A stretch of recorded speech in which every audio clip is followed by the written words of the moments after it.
आप जब गया श्राद्ध करते हैं, आप जब उनके निमित्त भागवत का अनुष्ठान करते हैं, तो जहाँ भी होंगे, जिस भी योनि में होंगे, ये भागवत की कृपा उन्हें वही प्राप्त होगी और उनका कल्याण कर देगी।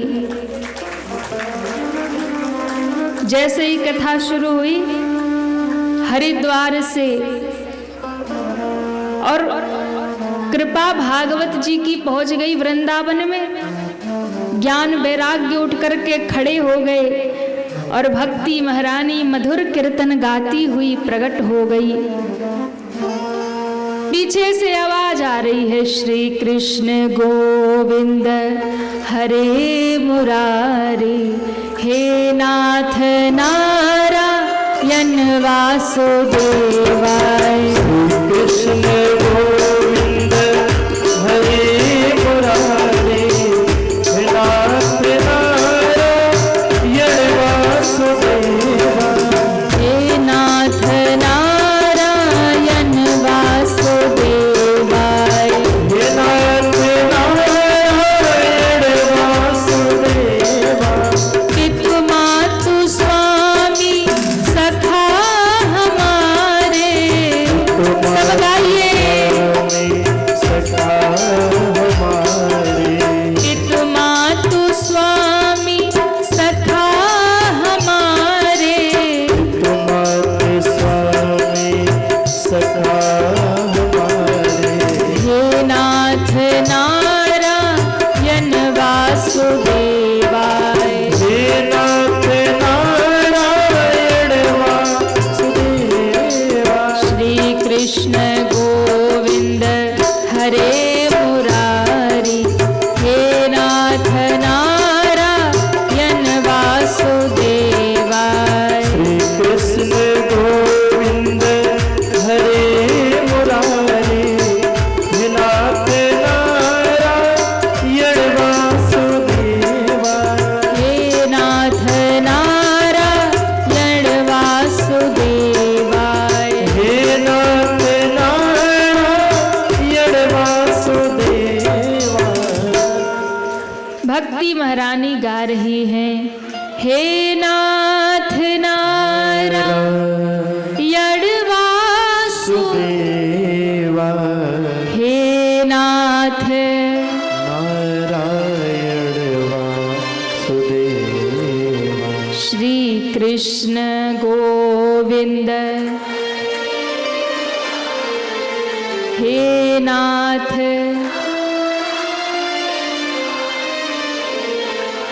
जैसे ही ध्वनि आई, सबने पीछे मुड़ के देखा, पीछे कौन गा रहा। भक्ति महारानी अपने दोनों पुत्रों के संग में, ज्ञान वैराग्य के संग में प्रकट हो गई।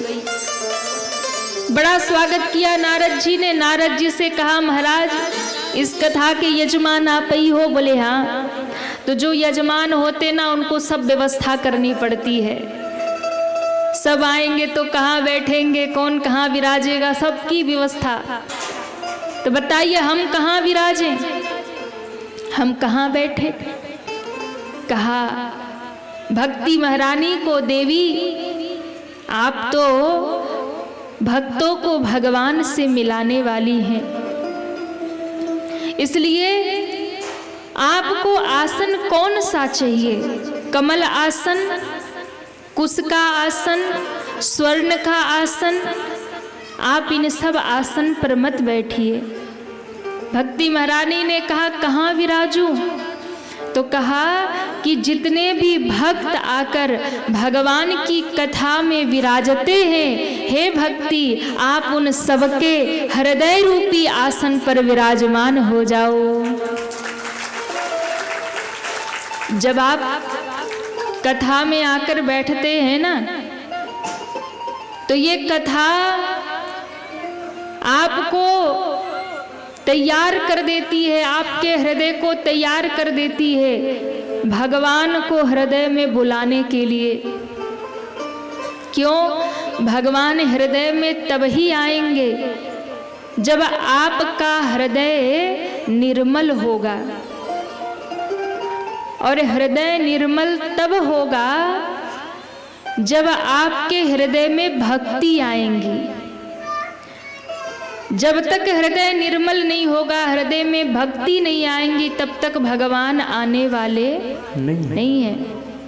सबसे पहले आपके हृदय में जब भक्ति का आगमन होता है ना, तो भक्ति महारानी आपके हृदय को निर्मल करती हैं, स्वच्छ करती हैं, बुहार देती हैं, सजा देती हैं।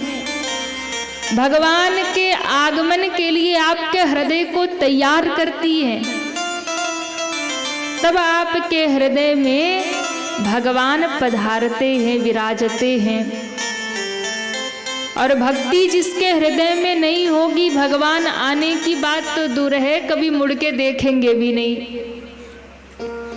कभी देखेंगे ही नहीं। इसलिए यदि भगवान को हृदय में बुलाना है तो सबसे पहले भक्ति हृदय में विराजमान करिए। और भक्ति मिलेगी सत्संग से, कथा से, गुरु की कृपा से। जब आप गुरु की शरण में जाएंगे, सद्गुरु की शरण में जाएंगे, सत्संग करेंगे, कथा सुनेंगे, संतों की वाणी सुनेंगे, तो उस सत्संग से, उस कथा से आपका हृदय निर्मल होगा, पवित्र होगा। तब आपके हृदय में भक्ति महारानी विराजमान होंगी। और जब आपके हृदय में महारानी भक्ति विराजमान हो जाएंगी, तब भगवान भागे भागे आ जाएंगे।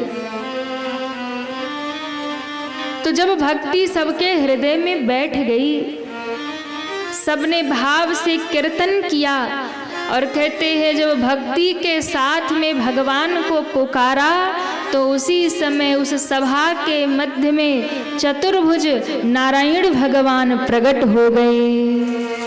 बोलिए नारायण भगवान की जय हो। भगवान जब प्रकट हो गए, तब भगवान का दर्शन सबको हुआ, और भगवान का दर्शन करके सब तृप्त हो गए। भगवान ने कहा कि कुछ वरदान मांगो। सबने कहा कि प्रभु, कथा श्रवण का फल और भक्ति महारानी को हृदय में धारण करके भजन करने का फल मिला कि आपका दर्शन हुआ। अब हमें क्या चाहिए? अब तो हमारी कोई इच्छा नहीं है। भगवान ने कहा मेरे दर्शन का भी फल मिलता है, क्या फल चाहिए? तब सारे भक्तों ने एक ही स्वर में कहा कि प्रभु, अब तो हमें बस एक ही वरदान दीजिए कि जब भी कोई भक्त आपको हृदय से पुकारे, भक्ति से भर करके जब कीर्तन गाए, आपका नाम गाए, तो आप उसके हृदय में प्रकट हो जाएं और अपना स्वरूप का दर्शन उसे कराएं। इसलिए कथा में बहुत सावधानी से बैठना चाहिए।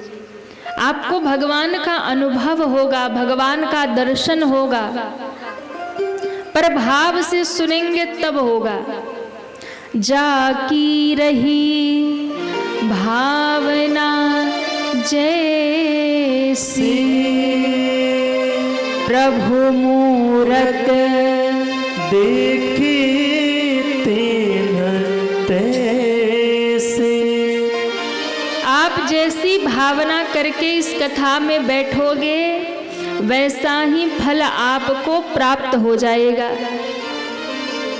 जैसी भावना करके बैठोगे।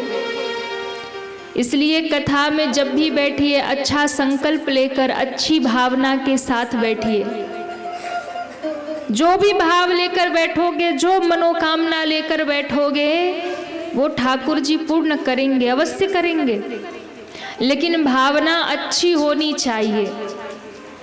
भावना परमार्थ की होनी चाहिए, स्वार्थ की नहीं होनी चाहिए।